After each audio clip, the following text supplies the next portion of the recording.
Assalamualaikum warahmatullahi wabarakatuh. Mesin kendaraan menghasilkan tenaga dari ledakan yang terjadi di dalam silinder ruang bakar.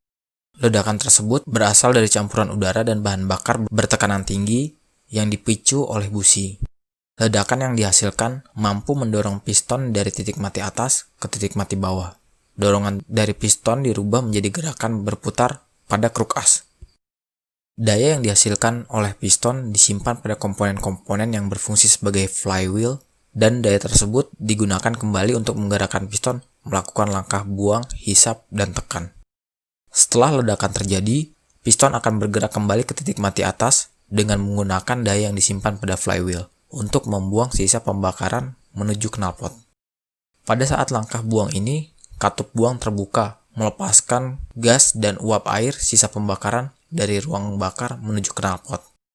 Selanjutnya, katup buang akan tertutup dan katup masuk terbuka, menyebabkan udara dari luar yang sudah tercampur dengan bahan bakar masuk ke dalam silinder. Katup masuk dan katup buang ini gerakannya diatur oleh noken as. Pada video ini, mesin kendaraan menggunakan 2 noken untuk langkah hisap dan 2 noken untuk langkah buang yang biasanya disebut dual overhead cam.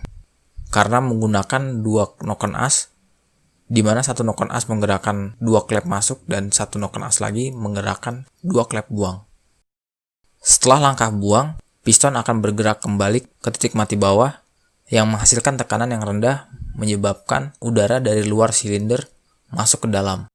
Karena pada langkah ini, katup masuk juga sudah terbuka. Selanjutnya, katup masuk akan tertutup dan piston bergerak kembali ke titik mati atas, menekan campuran udara dan bahan bakar yang terjebak di dalam silinder.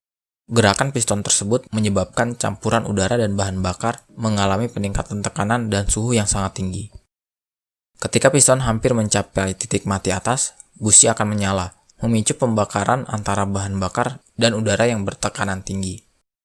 Ledakan tersebut menghasilkan tekanan dan panas yang sangat tinggi, menyebabkan piston terdorong kembali ke titik mati bawah. Langkah-langkah ini terus-menerus terjadi secara berulang-ulang dengan urutan yang sama, yaitu power atau ekspansi, buang, hisap, dan tekan. Keempat langkah ini terjadi secara berurutan dan dalam waktu yang sangat singkat.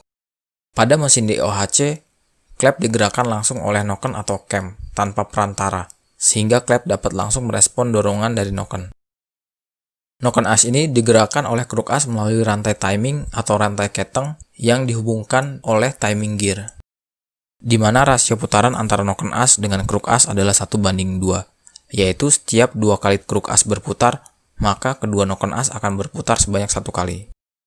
Pergerakan noken as ini harus sinkron dengan posisi piston agar proses keluar masuk bahan bakar dan proses pembakaran terjadi secara sempurna. Mesin DOHC adalah mesin kendaraan yang paling banyak digunakan, terutama pada kendaraan roda 4, yang membutuhkan tenaga besar dengan ukuran total mesin yang relatif kecil. Karena menggunakan 2 lubang masuk dan 2 lubang keluar, sehingga udara dan bahan bakar dapat mengalir masuk dan keluar ruang bakar secara maksimal. Sekian dulu videonya, semoga waktu Anda bermanfaat, dan jangan ragu untuk komen jika ada yang salah dari video ini. Wassalamualaikum warahmatullahi wabarakatuh.